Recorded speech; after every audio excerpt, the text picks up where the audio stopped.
On February 26, Howard County intended to block Instagram on the instructional network, in other words, school Wi-Fi, following the blockage of other social media platforms.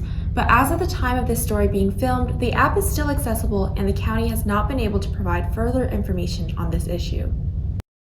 Instagram is a widely popular social media app used among most teenagers with nearly 1.4 billion users worldwide. The app allows users to stay engaged in the social loop and see what others are up to. Students often find themselves checking Instagram throughout the day during lunch and classes.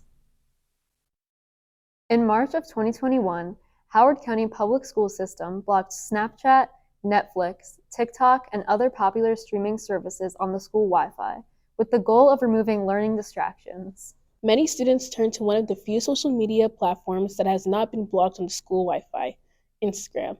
Instead of scrolling through TikToks during school, students resorted to the infamous Instagram Reels, a notable copycat of TikTok's platform. I'm Victoria Yao, and I'm in 10th grade. How much would you say you use Instagram on a daily basis? A lot. I check it with DMs and just keeping up with posts about my friends. So an hour. Others, however, place limits on the app to reduce their screen usage. Hey, my name is Alicia. I'm a senior. I have the 15-minute tracker thing, so I go over it maybe 5 minutes. So about 20 minutes a day? Yeah. So I'm Rahul Manchanda Izquierdo, and I am in the 12th grade.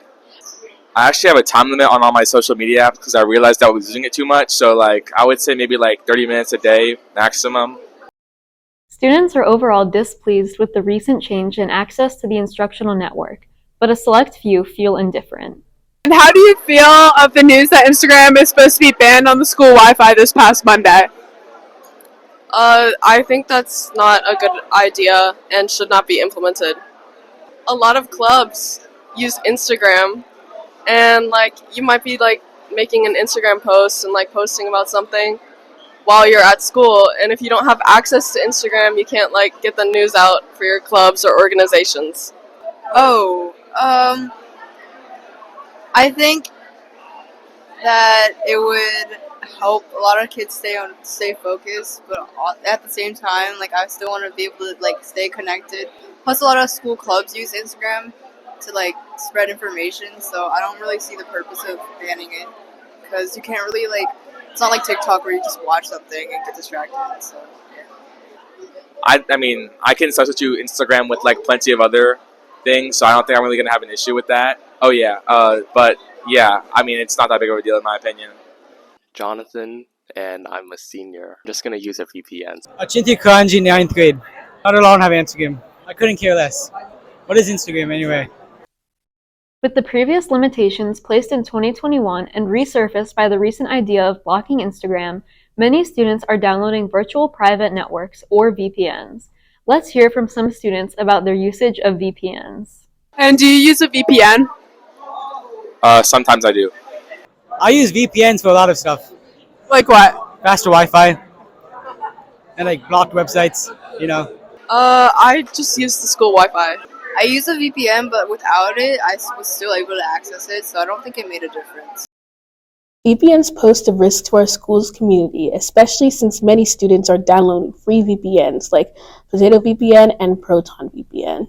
And what kind of VPN do you use?